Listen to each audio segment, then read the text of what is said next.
Ate mwatunga omukulu Bobi Wine Kyagulanyi akyatambuza kaweefube ow'okumakinga sure nti General Museveni amulemaza economically oba bonna abamuvujjirira omusimbi abamusalako. Ate mwatu kyaddaaki mu process y'okikola agenze n'agwa mu mawulire amakambwe mu nkambi ye ey'ekibiina ekya NUP ng'amawulire gano ate mwatu si malala okuggyako amawulire agazuuse nga galaga nti mwatu mu kibiina muno mulimu ensolima ezisirise naye nga mwatu ate zitunuulidde entebe gy'alimu olw'ensonga nti bavuddeyo ne bateekawo embeera ne balagira ddala nti waliwo ayagala okwesimba ku mukulu Bobi Wine mu 2026 waliwo omukulu mu kibiina kino nga mwatu naye atunuulidde entebe ya bwa Presidency, ekintu ekyewunyisizza abantu abangi yadde omubaka eyaleese IDN oba yakyogeddeko yasobodde kubanga ate amwatuukiriza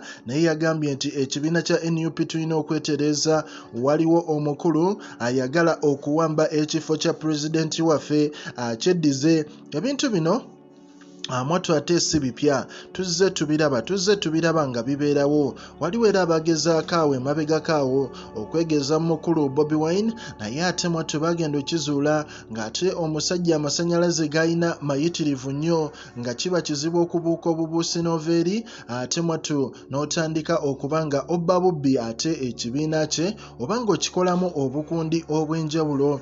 Ye mukulu oyo amanyiddwa nga Bobi Wine naye nga mu byonna byonna buli kimu ekigenda mu maaso kiragira ddala nti waliwo omukulu mu kibiina kino ekya NUP.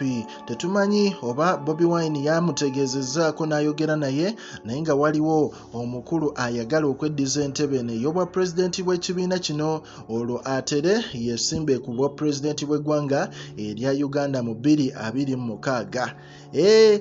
Ffe ebyama tuba tulina obbibagamba oba baagala oba tebaagala tuba tulina okubyasa. Bano abantu bwe bati tuba exposinge tutegeere n'omutuufu ani gwe bakolera yadde baavaayo ne batambulira ku maanyi ga Bobi Wine ne babaako ebifo eby'enjawulo bye baafuna naye ate mwatu bandibanga ate bakolera omukulu tibuhabulwa lwakuba naye Bobi Wine tatudde amaaso g'emoji ate n'obwongo bwe bulabira wala oba butegeerera wala. So mu mbeera eyo byebyo essaawa zino ebikyagenda mu maaso mu nkambi eya NUP naye nga ffe tugamba tuba tukuwa updates ezigenda mu maaso mu ggwanga erya Uganda. Likinga, commentinga, mwatwerawo subscribing.